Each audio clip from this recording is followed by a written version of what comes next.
To meet him more than halfway, he's not saying anything that is news to anyone. Yeah, but it's yeah, exactly. Yeah, he shouldn't say it, should he? Think about the context. You know, he's coming back, as you say, he's been made captain. They've been chanting his name, blah, blah, blah, blah, blah. He should be, as he kind of was, saying, no, I'm just focused on Brentford. It's cold out there, but it's warm in here, everybody. Welcome to the Football Ramble preview show. Bournemouth host Liverpool this weekend, and Ivan Toney's back. It's Friday, 19th of January. I'm Marcus Speller. I'm Jim Campbell. And I'm Vish and Jim.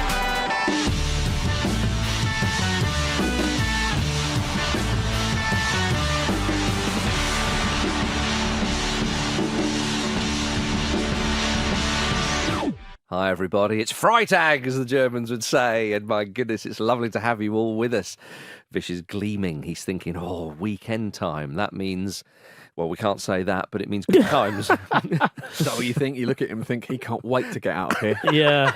He's so motivated. I'm not giving off that energy. Get through this. Yeah. I think you start the weekend here, which is the perfect place, really, to launch off into orbit. Yes, yeah.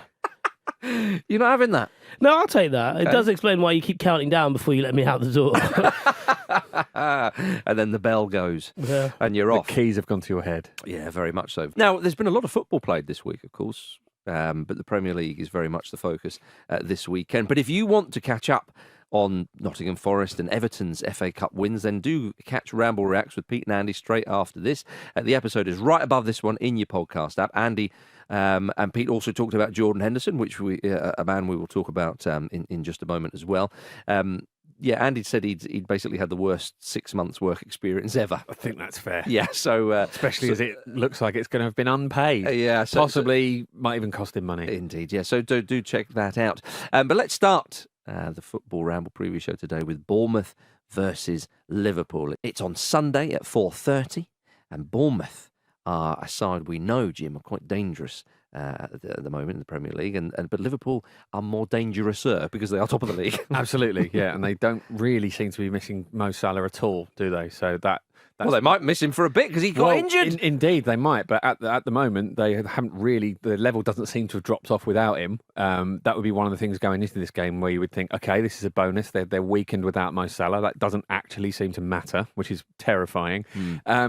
Be interesting to see how Bournemouth approach this because they understand Iraola's style now, clearly. There's been a lot of talk about, from various Bournemouth players in recent weeks talking about, how they took a little while to get up to speed, but now they understand their press and it's become automatic and, when to do certain things. So that's very clearly responsible for their upturn in form. So you wonder how they'll approach that against Liverpool because they do play in a very sort of front foot positive way.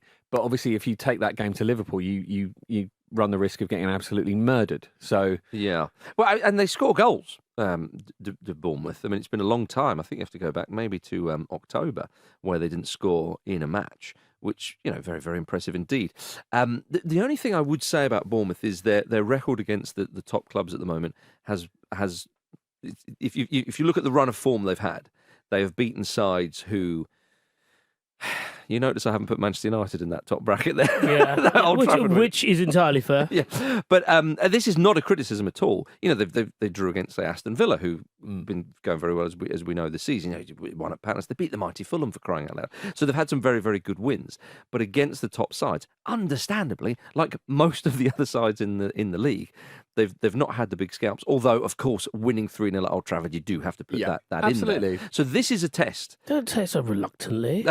They lost away to Spurs, but this will be interesting, as you say, Jim, how they approach this because they are playing the side who are top of the league. But they're playing a different Liverpool side, aren't they? They're playing a Liverpool side without Salah, without Trent Alexander-Arnold. So it might be without Szoboszlai. It's not going to end 9-0, is what you're saying. Well, absolutely. Or even put in the same performance that they did when they lost 3-1 earlier this season, because I think there's obviously just a bit more understanding there, as Jim pointed out. They seem properly up to speed, and they just seem like they belong as well. And I think that is kind of housed primarily in Solanke, really. I think it's obvious to mention him, but there's a reason for that. Yeah, but I think we're mentioning him because he feels like a bit of a totem of what they're doing. Like it corresponds to, I suppose, his confidence, his general demeanour now, and he's always had that. He's always had a bit of that, like, kind of sporting arrogance, which you need to be a top flight player, and it feels like he's now justifying that as well. Yeah, and if you look at the top scorers chart in the Premier League, only the injured Erling Haaland and now the injured Mo Salah have scored more goals than him. He's got the same as Son Heung-min, and he's above everybody else. There's no point in naming them. I thought you were suggesting that he was responsible for the injuries. Well, you certainly can't say that about Salah, because that happened in the Ivory Coast. It would be quite remarkable if Solanke managed to disguise and do that. We don't know how deep his network is. True enough, Jim. True enough. Oh, I see what you mean. Yeah, he doesn't do all his dirty jobs himself. Yeah, okay. Fine. We're just asking questions. Yeah. We are. That's all we're going to do. Now, so Solanke's there, 8 goals in his last 8 games. I've said it once and I've said it again. Or asked it once and I'll ask it again. Is it too late for the Euros? It's an unavoidable conversation at the moment, isn't it? Given his form and given the fact that he's, posting these numbers. Ivan Toney coming back, which we'll come on to, potentially put some competition in there. Poor old Ollie Watkins seems to get relegated out of this conversation. Possibly just because of a slightly different style of player. Well, no, he was in the conversation when his form, there was a big upturn in his form and the quality. So Ollie Watkins is already in the conversation, I think. We're talking about those who are joining it. That's fair, absolutely. Yeah. But I guess if something happens to Harry Kane gets ankle injuries, happens every season. It's just something he has to manage, something that's inevitable. We're very lucky it's not happened over a tournament. Yeah. We have to really, really strongly consider all of these options. So I think it would be, it'd be silly not to select Solanke in the next round of friendlies. Personally, okay, well, got to have a look at him. Surely he's earned that. Yeah, you'd say he has earned it, and if he can bag against Liverpool, that will only add to the to the chat about Solanke as well. So Liverpool will be expected to win this game. Sure. Let's not be silly here. But still, we've asked this at various points in the season about Liverpool. Have you been convinced of them? What do you think at the moment, Vish, with regards to Liverpool? Are you thinking they can really go and go the distance here? Or do you expect Manchester City, as some people are saying, they're going to wake up and they're going to, just sort of pick up where they left off in the sort of second half of last season? Well, I think at this juncture, Man City are going to win the league, but I do think Liverpool will push them close. Right. And I think the Liverpool we've seen recently has almost, they because they were starting with a whole new midfield, essentially. They've basically worked it out amongst themselves. They've learned by doing throughout the first half of the season, essentially, where someone like Endo, I suppose, comes in and is in the base of that midfield. And that not quite happened by coincidence, but it certainly didn't happen at the start. And a lot of that would be, for him getting up to speed and stuff like that. But it feels like they now know what their ideal level is. The issue is, I suppose, that they've been unable to put it out on the park. Robertson's injury has been long-term. Yep. Endo, I mentioned there, is, at the Asian Cup. So there is a little bit, it doesn't feel like City are afflicted by any of these issues in the same way. Obviously, everyone has injuries, but because of the nature of their squad and their general dynamic, it feels like they just, it doesn't matter who comes in to a point because they everyone knows what to do. That bodes very well. It does. It bodes. I mean, the reason, it's not like we were saying that Man City had fallen apart at the start of the season, but they've lost 3 games already and are still 2 points behind Liverpool. Yeah. So they're in that tells its own story. But I think what Liverpool really do need, and we might get it in the next month or so because of the absences, it probably needs to happen. But for all the enjoyment we get from Darwin Núñez as this, not hit and miss, but, quite chaotic character. Yeah. Chaos is the word, isn't it? Yeah, he's not quite an enigma in the way that, you know how to do a crossword. It's just, getting all the answers right. That's the issue. That's it. You know how to enter the lottery. It's just getting those numbers, isn't it? Yeah, well, because to call someone an enigma is to not know where the starting point is. We know what the starting point is with Darwin Núñez. It's just getting all the right answers. Yeah, I think Darwin Núñez, he's not particularly enigmatic. I think he's more, it's like trying to herd ill-disciplined sheep. Ill-disciplined raptors. You're basically trying to tame a raptor, aren't you? Because everything he does instinctively is brilliant. And as soon, because he, if you look at, I don't know what the exact numbers are, but if you look at all the chances he creates, if you look at his general conversion, obviously he misses loads, but his record is weirdly quite good. For someone that we always talk about, like the quote unquote bad bits. It's the old thing people used to say about Andy Cole, isn't it? It's like he needs 5 chances to score, but he'll make 10 in a game through his positioning. He's got that about him. He sort of ghosts around and it just makes himself available. Well, and to be fair, Chris Pratt tamed a raptor in Jurassic World. So that's a good point. Maybe Jürgen Klopp should watch that. You're lucky Luke's not here, because a mention of Jurassic World and he wouldn't be very happy at all. It is awful, but yeah, of course it is. Yeah, sorry, yeah. Patrick Bamford was saying recently on the BBC that if a striker's missing chances, it's still good that they're getting in the positions, the chances are being created, but you've still.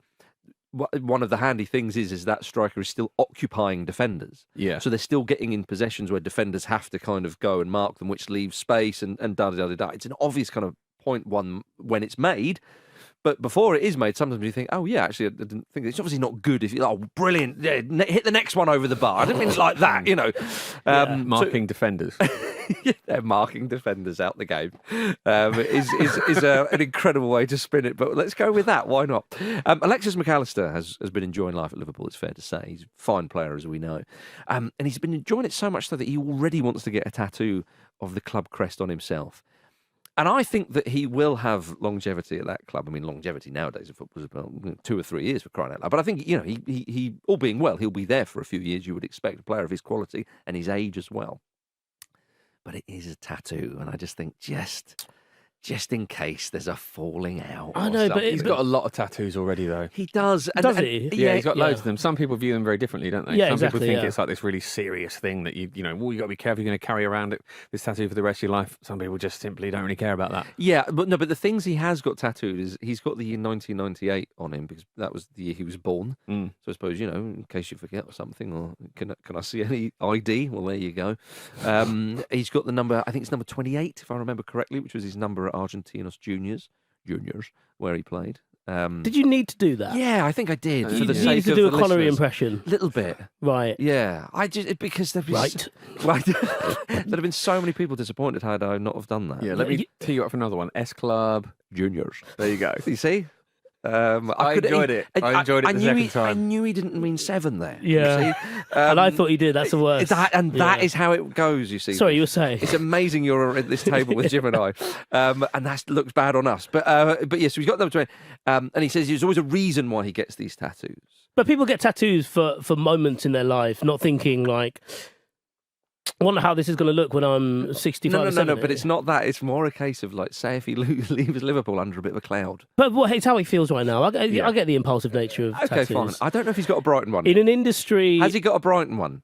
Because if he hasn't, I mean that's its own story, doesn't it? It'd be quite a good tactic for Jürgen Klopp or any manager to encourage players to get tattoos of the clubs, because then if things are starting to get a bit you know dicey for whatever reason, you might think, got the tattoo now, so if I kick up a fuss, I'll end up looking like a knob. So he should brand his players. You know what, right? Well, convince them to brand Jim, themselves, right, which is in a way worse. If they end up in a different field, just check and return them, Talking of herding sheep, I tell you who would have done that, 90s Ferguson, early 90s Ferguson at Manchester United. Is it definitely Lee Sharp at that party? Pull his sleeve up. He's right, he's got the tattoo, I'm coming. You know, that's what would have happened. Well, Ferguson's thing was encouraging his players to get married as soon as possible, to the extent that when Johnny Evans was doing one of his first press conferences, it was a Champions League press conference. It was during his wedding. But it was a Champions League press conference. As they're signing the register. And Johnny Evans' girlfriend at the time was, I think she was like doing work experience for ITV. So she was just happened to be attending there to see how it all works. And Ferguson heard that she was in the crowd during his press conference. Said, "Oh yeah, Johnny's with a nice young woman. They should really get married soon, shouldn't they?" And looked out for her. Just sowed the seed straight away. Pushed Johnny to his knees, put a ring in his hand. I wouldn't put it past him. Arsene Wenger was big into that as well, and By the way, just to clarify, when you said Arsene Wenger was really into that, he was players being married. Yeah, right. Yeah. No, it's the voyeur stuff, isn't it? That's what you meant. Am I going to get an invite? He's watching a wedding. Oh, that looks a lot of fun. Oh dear, wedding cake is good. Oh, they're going to play Shout soon. It's my favourite bit. Oh dear. Well, gentlemen, let us move on to Jordan Henderson. So, yes, Andy, as I mentioned at the top of the show, Andy and Pete did talk about this, and we're going to talk about it as well. His contract has now been terminated with Saudi Pro League side al-ettifaq after 6 months at the club, and Ajax have now officially signed him. Of course, I'm sure everybody has seen this. Now, he's reportedly not received a penny for his time in Saudi because he deferred wages to avoid UK tax. Very quickly, say if you're speaking to a child, what does that actually mean? Yeah, I believe in Saudi that if you live there, you have to live there for 2 years to avoid a lot of for Saudi for your salary to be tax free. I know in this instance, I'm not sure how it works across the rest of the country, but for Jordan Henderson to get his salary tax free, he would have had to live there for 2 years. Yeah, right. So he will be subject to Saudi tax, but also possibly Dutch and UK tax, I believe. I think one or the other right. is how I understand that, which is 47% for the upper bracket in the UK, and then I think it's 49.5 right. in the Netherlands. Okay. So yeah, I mean, he'd be taxed. Jordan Henderson has joined FC Basel. He's joined Cayman Islands United. So he's obviously going to get taxed. I mean, I think the idea that he's walked away penniless or won't make any money or owes them a tenner or something. Yeah. I don't think that's quite the situation. And I don't think anyone's going to have much sympathy, even if that is the case. Well, possibly. But he's now signed for Ajax. We do know that, which I think is a lovely old job for Henderson. It's an interesting one, isn't it? We've sold a lot of weapons to Saudi Arabia in the UK. It's rare that they land in Amsterdam. It's a quirky thing to have a seasoned England pro playing for Ajax, and I mean they're having a torrid old time. But is the standard enough for him to get back into or to stay in Southgate's plans? Do you think? Yes, because that's that's one of the motivations, isn't it? Apart from trying to essentially save face. Was anyone else a little? Certainly, I'm not going to say the opinion was changed, but it felt like the move was slightly different than I anticipated by the length of the deal. There was an element of like a bit more long term here. I really just thought it was for the next 6 months, essentially. That it would be that kind of. It was a 2.5-year deal. I mean, so there's a real sense of I don't know, like. He wouldn't have signed that for the sake of it, particularly given where he's come from and the mistake he made in the first place. So there's an element of wanting to put roots down there and also be something to someone again. If that makes sense. I think that does make sense. Well, it all come around relatively quickly, isn't it? So it might just be the case that he's jumping on the chance to get away from this situation. You sense, the Athletic interview was a sort of interesting insight into how he was thinking. I think he was essentially trying to convince himself that this wasn't what it looked like when it clearly was everything it looked like. And I'd imagine if you were in that situation where you've become the sort of byword for greed and mistakes, essentially, I don't think you'd ever think about anything else, would you? You would constantly be thinking about it. You'd be dreaming about it. I think he just wanted out of this nightmare, absolutely of his own making, as quickly as possible. Yeah, I think that's... Well, and to be fair to the club, they did speed up the process and they didn't stand in his way. By all accounts, it was all done very, very amicably. It's an interesting one, isn't it? It's hard to know whether it damages the Saudi Pro League because he's not the only player making noises about leaving. He's, to my knowledge, the first one to actually leave. Only Renan Lodi so far has moved to Saudi in this window from a European club, I believe. I don't know whether it's a good thing for the Pro League that they're now not getting all this negative publicity that's associated with Henderson, because obviously he's associated with the Premier League, which is the league that generates so much news around the world.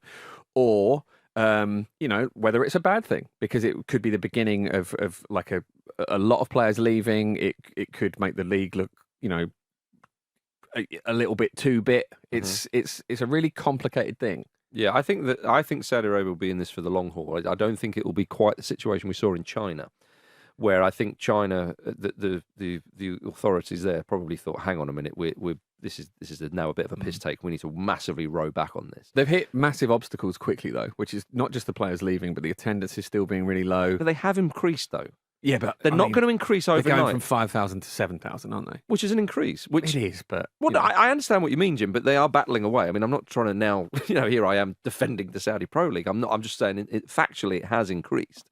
It has, but if it increases that little when you bring all these huge names in and this big marquee summer in which you announce yourself on the world stage as being a player, and then it's only that marginal. I understand what you're saying, but it won't just be one summer, though. I mean, when you say all these players, yeah, they've signed a couple of handfuls of big players. But there's a lot more to be done, and this is an ongoing thing, and hence I think that they'll be in it for the long haul. You remember the Premier League, when the likes of Ruud Gullit and one or two others turned up. It was really exciting. Now, very, very different histories of in the leagues and qualities, you would say. But the Premier League didn't suddenly become what we now know as the Premier League overnight. It would take a little. It wasn't trying to do that though. It wasn't trying. Hence, I said that it's very, very different. But what I'm saying is though that for the league to truly, really kind of change and so on, again, the long haul is what they're in for. I don't think they will give two hoots. Well, having lost Jordan Henderson, talking about changing things. He was the guy, wasn't he? Yeah. But your point about losing the bad press as well is a really important one, because perhaps one of the reasons they sped it up was like, mate, it's just not worth the hassle. Yeah. Well, it could be, but I'd like to think that maybe that they have been somewhat bruised from this negative publicity. I don't necessarily think that. If you think of the whole thing, if you think of the whole project broader than the league itself, think of all the different things they've had: the Club World Cup, Spanish Super Cup. World Cup. They will have the World Cup. Yeah, World Cup bid. Even we can throw in Newcastle with that as well, to a point. Newcastle, plenty of other sports as well. Yeah, plenty of other sports. They're about to make they're tentatively going to make quite a big move into cricket, which I appreciate doesn't sound like a big deal, but it is, because then you're throwing that on a whole other sport in terms of, would you like to come and play in Saudi Arabia as they did with Live Golf? That'll test you. Well, it won't actually, and that's not the point, is it? It's not about testing us or the media or, No, I'm saying would it be a test or will they go one day? Dickhead. You deserve that. Yeah. But it's not necessarily testing the scruples of people like us or the media. It's just about upping profile, isn't it? And, to go back to my original point, I was really surprised that they thought Jordan Henderson did that, which is probably disrespectful of me as an England captain, Champions League winner, Premier League winner. But at the same time, they've still got loads of players, and Benzema's pissed off at the moment, but he's kind of pissed off because of the football rather than anything else. Yeah. And that that will sort itself out. Mitrovic is still bagging him in. Yeah, by the way, he is. Of course he is. Still keeping. I think he's one goal off Ronaldo. Yeah, it's absolutely ridiculous. Chatting to Kareem, look, if you've not got the minerals, that's on you. Isn't He's unbelievable. I'm genuinely pleased for Henderson that he signed for Ajax. He will know that this is potentially quite an embarrassing thing. Well, it is an embarrassing thing for him, but the quality of the league will not stop him getting picked for England, because it is clearly a better league than the Saudi Pro League. It is not in the top 4, maybe even top 5 leagues in Europe, but it's still, you are playing against good players and whatnot, and so I think his England chances will be increased massively because of this. Yeah, quite frankly. And he gets to link up with Chuba Akpom. 2 Englishmen at Ajax. Oh yeah, that's just a huge pull. Presumably has never happened before. Yeah. I mean, Henderson is going to be associated with this Saudi situation forever. It's going to be something that does define his career. He's obviously had a lot of criticism for that. Define his career? Well, I think it's going to be I think that will be up there in any conversation about him this will, because the publicity was unprecedented. We've never seen anything like this before. And again, it's of his own making. But once he had made that decision and made that mistake, the first thing he could have done to go some way to not rectifying it, but doing what he can to correct it is moving away from it. And he has done that now. Steven Gerrard signed an extension, though. He's loving it. Yeah. Someone's got to continue the good work that Jordan's been doing. Yeah. Well, so he's thinking, I've lost loads of games here and they're not sacking me, and I'm getting paid an absolute fortune. I might lock this in now, actually. It's incredible. There's a tiny little rumour, and I stress it's a tiny one. And obviously, it's people are going to talk. But José Mourinho is being linked to Saudi club Al-Shabaab this morning. Of course he is. Of course he is. Yeah. I mean, I don't really want to see it, because I do want that we think he's got at least one last big job in him, and I really want it to be the Premier League because, again, what's good? He's 61, Marcus. It's crazy. He might have loads of jobs left in him. Well, yeah, and he is powered by, his sort of anger and frustration and so on. He will manage Portugal at some point. But I do think, though, that Mourinho, I think, at Roma, it was such a match made in heaven for a bit, of course, and then the owners thought otherwise. I wonder if he thinks, can I find that at another club? Does he really want to kind of, go through another, I don't know, Spurs situation or whatever? Then there's the absolutely invincible.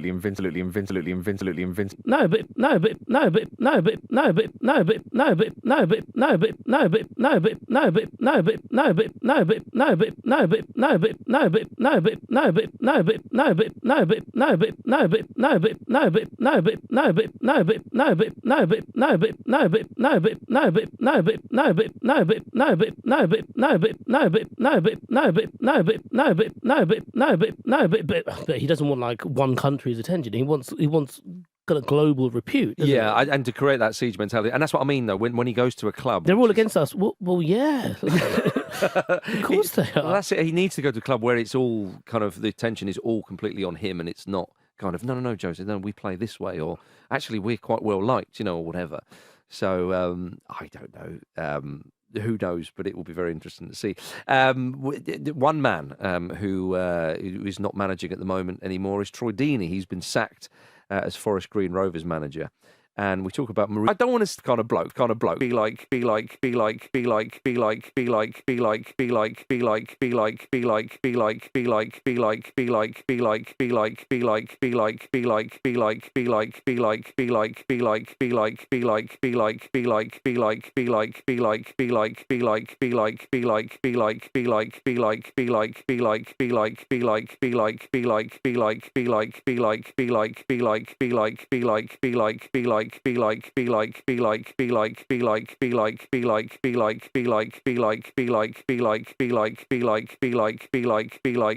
Even more so than Ferguson. Yeah. I mean, whoever comes in next, and unless surely they've learned from these two mistakes, though. Well, indeed, unless it's like, someone from like the WWE, surely it's going to be a lovely old job and they're going to get a manager bounce because the players will think, oh, thank goodness we've got someone. So talk us through what Troy Deeney actually said for anybody that might not have heard it. Yeah, so Troy Deeney, I mean, he said about the game against Harrogate last Saturday, first half was boring. I'd rather watch friggin' Antiques Roadshow than that. No offence to anyone who likes Antiques Roadshow. That's one of the more milder ones. He accused his players of being inmates running the jail. Right. And then he said there were too many babies top to bottom.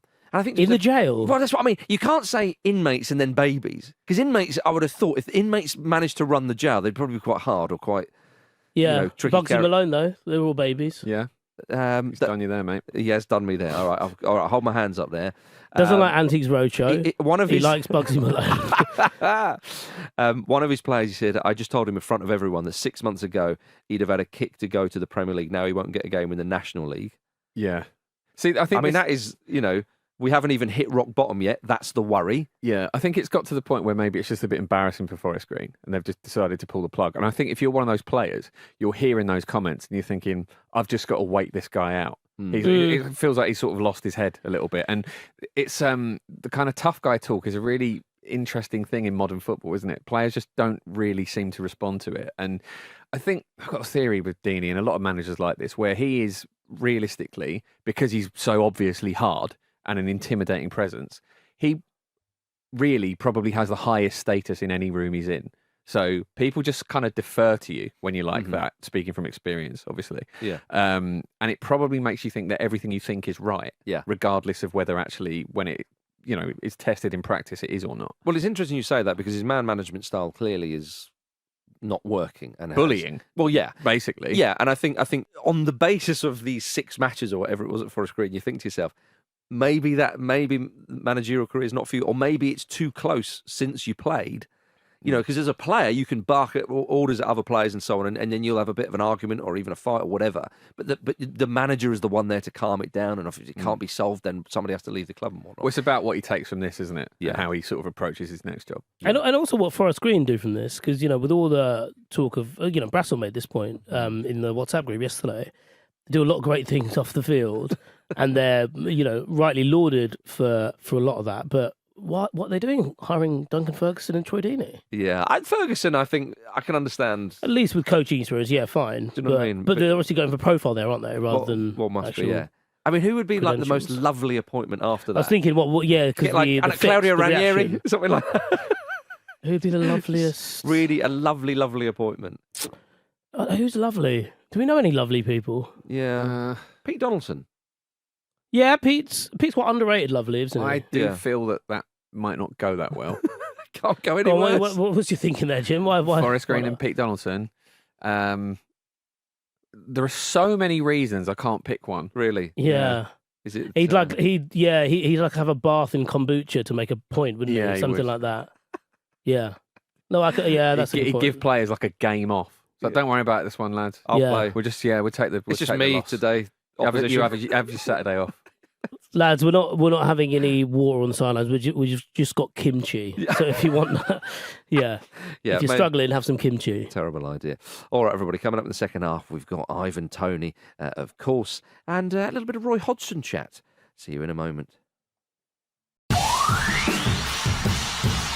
In football, you've worked with and alongside some of the biggest names in the game, some of the biggest coaches you've come up against as well. Who's been your biggest influence in your coaching career?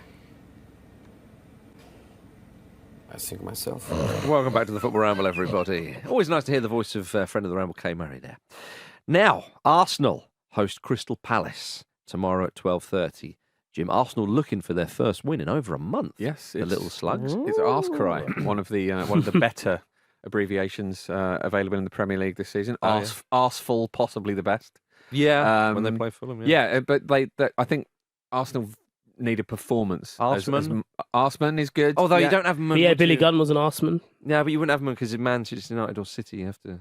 Yeah. Manchester United is Moon. Oh, they are Moon. Okay, yeah. Sorry, Arsman, it works. It works. It works. But I think Arsenal won't really pay too much attention to that. And they need a performance as much as they do a result here. Because that's been a big part of this drab run of form. They've been creating all these chances, but not that many of them have been that high value, and they've not put a one. I mean, it's like, I think it was 61, 63 chances. One goal recently was a stat I saw somewhere. It's really that really needs to change. I think 61, 63. As in 61 shots. Only produced one goal. I thought if they'd scored 61 out of 63 chances, that's pretty good. To me, damn good. Yeah, nearly one. That's like, got to look at the defence then. Jesus. It's like Cristiano Ronaldo at Real Madrid stuff. That. Yeah. But I think this little break hopefully will do that. We know Arsenal can score goals. They scored the most goals they'd ever scored in a Premier League season last season. So there's clearly some sort of mental block going on there. So I'm really hoping that tomorrow will be a different story. Yeah, I mean, goals wise, it's not been so good. I mean, in the top five, they are distinctly the lowest goal scorers. Defensively, pretty good. The good thing for Arsenal is just despite dropping all those points, they are only 5 off Liverpool at the top. And they are above Spurs on goal difference, so it's those little marginal gains. Yeah, that was actually, having a little break from Arsenal last week. It was almost a bit like It's a Wonderful Life. Like this is what your life would be without Arsenal, like the reverse. But then, because Spurs were still at large, I was like, no, I can't have this. At large. At large. Yeah, actually, truth be told, I've had a wonderful week. It's really nice, isn't brilliant, it? Yeah. The argument for less football gets stronger and stronger. Yeah, well, and it should continue for you, Vish, as well. Palace down in 14th. Excuse me. Just 5 points off the relegation zone. They've had a bit of a bad run of form, although they did win last time out, of course, which stopped the rot. You'd certainly hope so for Roy and Palace's sake. Roy Hodgson was defending himself again from the boo boys and the criticisms of. It must be difficult for an apex predator. Yeah, very difficult. Not natural. Yeah, not being on the defence. Yeah. He took off Eberechi Eze in midweek. Palace fans booed that, which rightly so. You can understand. Yeah. But he said that he needed a rest for this game, which I suppose. Don't play him then. Yeah, if you're a Palace fan, you're thinking basically you've just said, the FA Cup. Well, it looks like we're going out of it, lads. Yeah. There's a game away to Arsenal that we must win. Do you worry that Hodgson could get sacked? I do, yeah. I think you were saying the other day that he'll be there to the end of the season. I'm not so sure because if they flirt with relegation, then they're going to, in terms of how chairmen think or football club hierarchies think, they're not going to have a choice. Yeah. What do you think, Vish? It would be sad if it was an acrimonious split with Hodgson and Palace, but the way it's going, the way he's being quite defiant and defending it, obviously it suggests, as the results do in the league position, that it's not improving, it's going one way, and it does usually end quite badly when that's the case. I mean, I don't think it would be. I don't think it'd be a sad thing. I mean, I think it is quite a necessary thing, and whether he can turn it around and get to the end of the season, fine, whatever. He, as you said, someone of Rodson's caliber and stature of manager. Call him Rodson. And I like that. Sorry, yeah. Caliber and snatcher. Wonderful stuff. Because he's bricktop, isn't it? Yeah. Yeah, because he's Rodson. He was. I'm just pushing all the words together. Right. Yeah, but it works.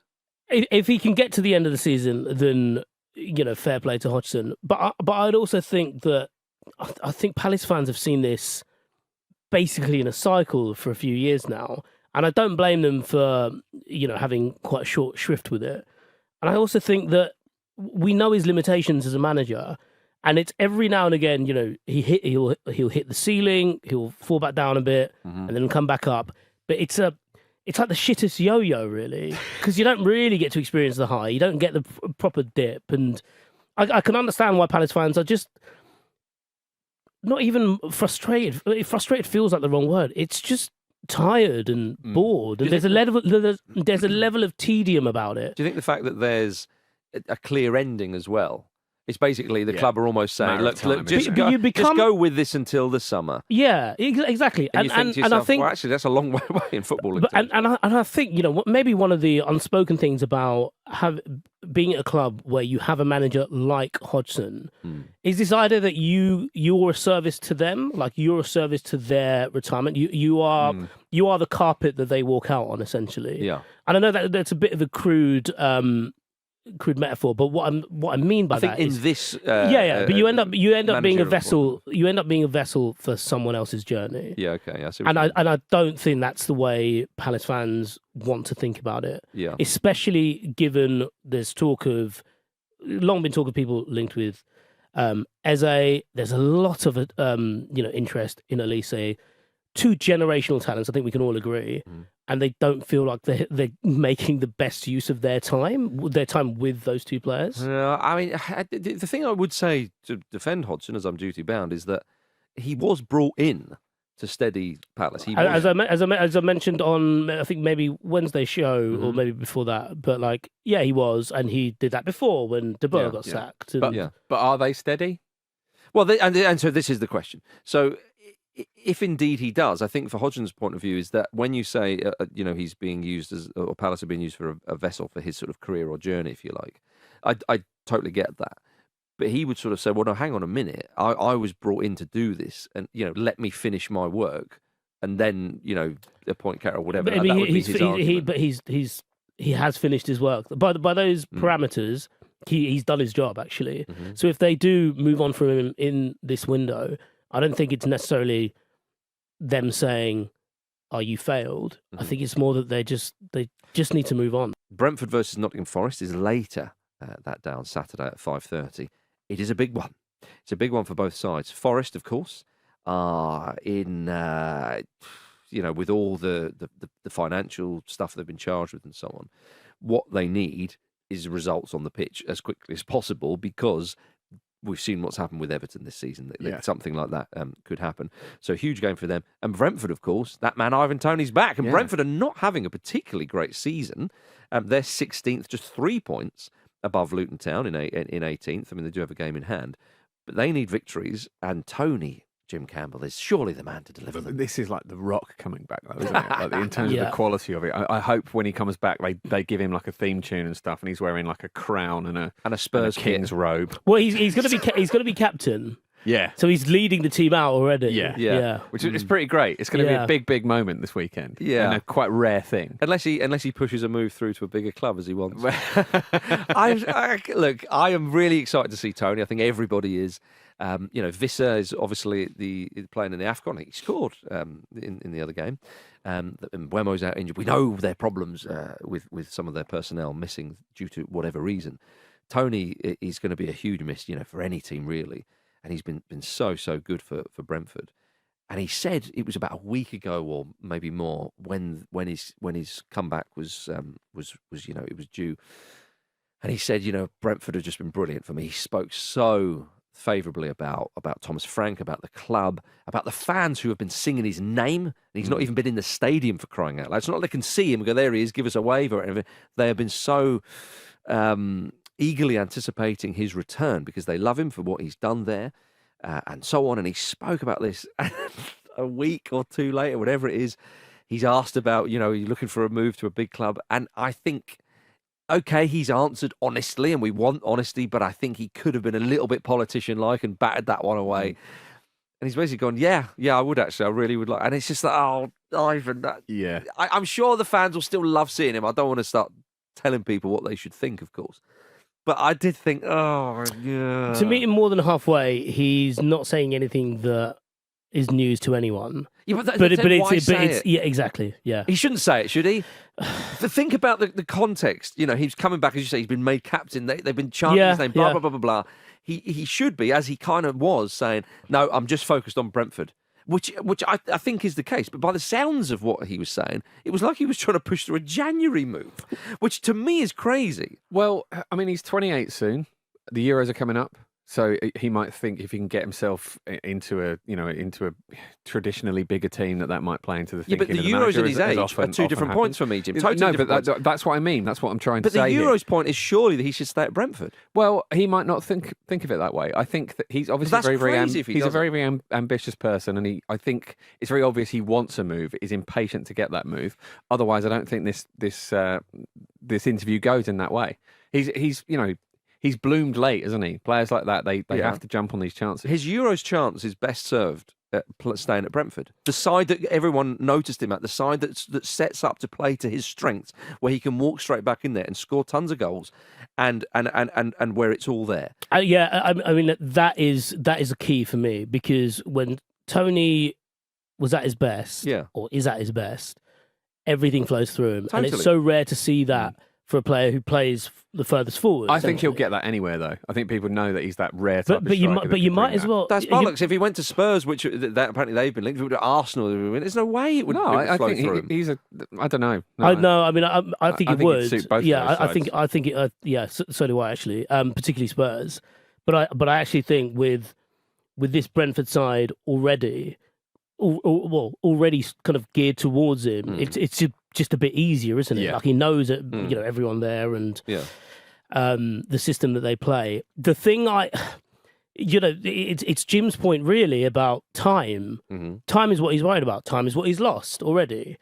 And as much as there is, it's the two different points, as you pointed out, about age and whether he's getting to the Euros, but it's also what we know now, opportunity, and it is. He knows he is a scarce commodity, even as someone who hasn't played in all this time. He also knows Brentford will get more for him now, and that works into his favour. But then it's also, I think, a point that, Jim, you made before we started recording when we were outside about, actually, we've spoken a lot in the transfer window about what teams can and can't afford. Yeah. And you do wonder what is actually out there, who has the purse to come in and take him off Brentford's hands. So this is the psychodrama derby this weekend, because obviously the Toney situation we've just discussed. But Forest, of course, as you mentioned, Marcus, have these charges hanging over their heads, and we saw with Everton that it galvanised them, and actually that was not going to say it was a positive thing for them, but their response to it was positive. Forest absolutely have to do the same, but they're in a slightly different situation where obviously they've got a new manager, and it's possibly harder to create that sort of situation when you don't know the players so well. They made hard work of Blackpool in the week. I know they've made a lot of changes for that game, but form going into it, certainly based on that, is a bit shaky, despite them getting the win. So, I mean, how do you see this one going? I can see a Toney hat-trick here. I really can, yeah. Proper At home, That'd proper be like box office. wouldn't straight it? back at the races. Yeah. daddy's home. Tony perfect hat-trick. Yeah. First half. Yeah, one of them being a penalty. Forest and a decent upturn of form. So what they beat United, which Manchester United. Well, they beat both Uniteds actually, Manchester United and Newcastle United. There you go. And then these 2 games with Blackpool and eventually got over the line. But Brentford Yeah, are on a Yeah, you stinking know what? run. You're right. I've said they weren't in such great form, but that's not true of the league form, is it? But Brentford. But I are in mean, they've only stinking won their form. last 2 in the league, and yeah, as you said, Brentford are absolutely shocking at the moment. But yeah, it feels like a different. With Tony coming back as a different proposition. Sergio Reguilón joining Brentford on loan. That's not a bad one, is it? You know what? He was on loan at Manchester United, obviously, before that ended at the start of January, and I didn't think he did that badly. And I think there have been times that I've watched him at Spurs in that when he first joined, where I thought I can definitely see something here. He's definitely like a decent player. I wondered if he'd stay, just given the nature of Spurs' injuries, but. Yeah, more power to them. It's quite exciting as well, considering how Brentford play, and a lot of the reasons why they have struggled this season is because of the lack of Rico Henry, and generally they've lost the quality from out wide in the fullback areas and the wingback areas, I suppose. And I think Reguilón can definitely give them that. Yes. Talking of extremely unlikely transfers in January, but one we would definitely want to see. Barcelona are apparently seriously considering handing a contract to Jesse Lingard. My goodness. Talk them into that so well. My goodness. Get him in. Get him in. Yeah, Pull the other lever. Calvin Get Phillips him and in. Jesse Lingard pulling the strings for Barcelona. Oh man, I can't see. That's it happening. that's like 2016 vintage with 2021. Yeah, all of that. Love it. Lingard had been linked with Phil Neville's Portland Timbers earlier in the week. By If- you? By possibly. I tell you, if he went there, I'd be going every week. I get seen to. It's okay. Oh dearie me. I don't think you'd like Portland. Why? No, Because it's I'm just- horrendously right wing. Why would I not like Portland? Well, yes, yeah. That's exactly. I was trying to find a way around that, but yeah, that's exactly it. Yeah, That's not true, everybody. no, it's just a bit alternative, and I don't Hipster, really, isn't it? I don't That's really what think it's that's your known vibe. Really? I think you'd be annoyed. Okay. You would just what you because you hate hot drinks, Yeah. and it's basically where I don't mind other people. people having love them. doing that. Actually, no, the coffee drinkers, they hold up the queue, don't they? Yeah, I mean it's full of coffee drinkers, Portland. So Yeah, that's true. yeah. I wouldn't like Hold Seattle. up the queue. Yeah. So you don't hold up the queue when you're getting what you're ordering. No, because it takes a few seconds. Right. But what are you getting? So where are you buying your coffee, by the way? I don't drink coffee. Yeah, sorry. Where are you going that also sells coffee that's full of coffee drinkers? Are you going into Pret and buying juice? No, they often sell flapjacks, don't they? Those places? Oh, you're the most wholesome man in the world. Yeah. So there we are. I don't know what to say. But Portland Timbers, they are the Ramble team. Yeah, I suppose. Yeah, Yeah, that's You true. know, they Good found old us. Timberwolves. Yes, indeed. Before we go to the Ramble, I just wanted to bring this to everybody's attention. Motherwell chairman Jim McMahon made the headlines for different reasons that chairmen normally make headlines for last week. He was asked who his ideal Motherwell investor would be, and he said, "My ideal Motherwell investor would be Taylor Swift. She could come and give concerts here before a game." Can you imagine that at Fir Park? For every game. When she visits, she will get a seat in the director's box and a wee pie. Now, this has genuinely been brilliant from Motherwell because they did a video essentially trying to get investment, and it's a sad state of affairs where we have clubs needing to do that, but they've done it in a really, really slick way. It's got a lot of attention because of this Taylor Swift stuff, and it's great. It's just really nice. It's clubs using social media well for something they actually need. Taylor Swift is a pie. Yes, Give her a wee pie. so Don't say Motherwell, Taylor Taylor's Swift. version. Don't say Taylor Great. Swift is a pie. Why? Do you know Be about Swifties? careful. Yeah, be careful of the Swifties. Oh. You do not want to Are you get on the wrong mad? side of them. What are you doing? It's too late now, Vish. They've got algorithms to pick up criticism of Taylor Yeah. Swift. Okay, just saying on Ramble Uncut the other day, it was we celebrate the anniversary of the Davy Cameron is a pie tweet, didn't we? They're not going to care. Okay. Is You it ti- don't realise what you've done, do you? We are toast. We're in so much trouble. I'm glad I'm leaving the country on Sunday. Oh, right. It's Is absurd. there a lot of them in That Portland? isn't going to save you. Yeah. Off to Saudi Arabia for us. They'll protect us. Dean Smith also says you're an encyclopedia of football. A what? An encyclopedia of football. I don't know what that means. Yes, it's time for Jack's Encyclopedia, me beauties. And I'm in the chair. It's Vish versus Jim. I mean, there is no belt on offer today. Why? Because I'm the belt holder, baby. You can't do that. What? Sorry, what? So you have the belt and you're not playing? Correct. Yeah, this is an exhibition What's match. the point? Yeah. Just a little friendly, if you I like. wouldn't get out of bed for this Don't if you think told it's me going this to be was... friendly. But it's not billed as that. This is billed as a grudge match. Shut up. You don't even care. Even you don't believe that. Come on, grudgy McGrudge Look at him face. trying to win from the hosting I know, position. That's what yeah. he's doing. Smudge. Anyway, it's a simple game of categories, as you know. If you go too Must be what slow, it's like playing football in Saudi. I will be playing Gary Neville's Orgasm, which will leave you 7 seconds. I won last Friday, of course, so I do hold the lineal belt. But it's Vish versus Jim today, and we're going to start with Jim Campbell. The 20 players who have made the most appearances under David, a.k.a. David Moyes, throughout his managerial career. So all the clubs he's managed, the 20 players who have played the most for him. Okay, that's Jim, a big one. I'm off going you to go go. for Tony Hibbert. Tony Hibbert. Lovely one. Maran Fellaini. Well played, sir. Leon Osman.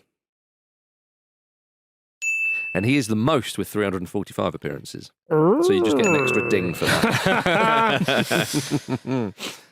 Seamus Coleman. Seamus Coleman. I'm afraid not, sir. Wow. I'm afraid not. David Moyes left Everton a long time ago. He did. Really, yeah. Yeah. Point to Jim. Probably Leighton Baines is the one I should have said. Should have said that. You could have had Declan Rice, Jared Bowen, John Macken, Joseph Yobu, Lee Kazi, Leighton Baines, Mark Rankin, Mikel Arteta, Pablo Fornals, Phil Jagielka, Phil Neville, Sean Gregan, Stephen Pienaar, Tim Cahill, Tim Howard, Thomas Soucek, incredibly, or Victor Anichebe. Yeah, I guess he's had 2 spells at West Ham, right? So Yeah, good shout. He's a tricky Victor one. Anichebe. Yeah. Lovely to hear his name. Yeah. This is a lovely one, gentlemen. So 1-0 to Jim. The Africa Cup of Nations, of course, is well underway. I want the top 22 African goal scorers in the Premier League. Now, it would have been 20, but there are a few players level on goals, of course, at the bottom of the list. So, Vish, you are first. So, top 22 African goal scorers in Premier League history. Didier Drogba. Yeah, I thought you might get a mention. Yeah.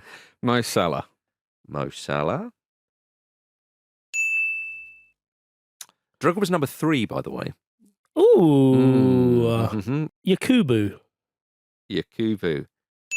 Course he's in there. Course he's in there. Sadio Mane. He's in there. Yahya Toure. Well played, sir. Well played. Kanu. Is Noak Nakano in the list? You bet your bottom dollar he is.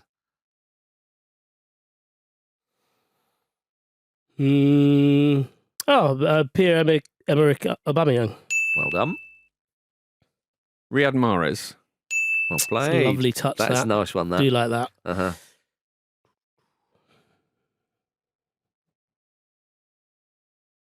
It's Torres to give Chelsea a place in the Champions League final.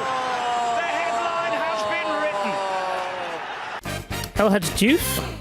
No, that feels wrong. Jim Campbell for the win. Emmanuel Adebayor. Ooh. Jim Campbell wins. Yeah. What a victory. Oh dear, Vish. Well, it wasn't for anything. I've lost an exhibition game. Yeah. Big one. That face I've seen so often on the end of my sword is on the end of Jim Campbell's today. Not a euphemism. Really sounded like one. though. Yeah. Benny McCarthy, Demba Ba, Benny Efena Koku, God. Frederick Kanute, Jordan Ayew, Kelechi Iheanacho, Papa Cisse, Peter Unluvu, Peter Odemwinge, Solomon Kalou, Shola Amiobi, Wilfried Bonney, Wilfried Zaha. Yeah, shit. Big win for Jim Yeah, there. we didn't have your remember cat noise. Yeah. that you bring out. Because there's nothing on this. Yeah. Should we do the other round? And as pointless as the first two, if you want to do that. Unbelievable. You are unbelievable, you are. Do you know, I was going to say that the last round we could have counted for 3, but you've talked me out of it, so... Oh, did I? Because it's an exhibition, we can just make up the rules, couldn't we? Yeah. You are... Shame we didn't do that. Yeah, fans would boo you and your dreadful attitude, my And you know what? Fans would remember me. Really? The streets won't forget. In the same way we remember Saddam Hussein. There we are. You're staying... Do you think the streets remember? Streets... Oh, who's yours? Oh, Saddam Hussein. Streets won't forget Saddam, yeah. You're staying... You know who the streets won't forget? Oh, you're similar vein. Chemical Alley. Chemical Alley. He's a streets won't forget tyrant. Well, yeah, for that, Vish, you're staying behind for a few hours. So there we are, everybody. Thank you very much for listening to the Football Ramble preview show, sponsored by Betfair, part of the Acast Creator Network. Do join myself, Jim and Vish, if he fancies it, for tomorrow's mailbag, which promises to be brilliant. Follow us on Twitter, currently known as X, TikTok, YouTube and Instagram at Football Ramble. Don't forget to subscribe on your podcast app. Thank you very much, Jim Campbell. Thank you. Thank you, everybody. Vish, Idiot. Vish. He's let me say goodbye. I think you've said enough. Thanks for watching a clip from the Football Ramble podcast. Don't forget to subscribe so you never miss a video. And if you're feeling extra generous, why don't you like this video? Why don't you like this video?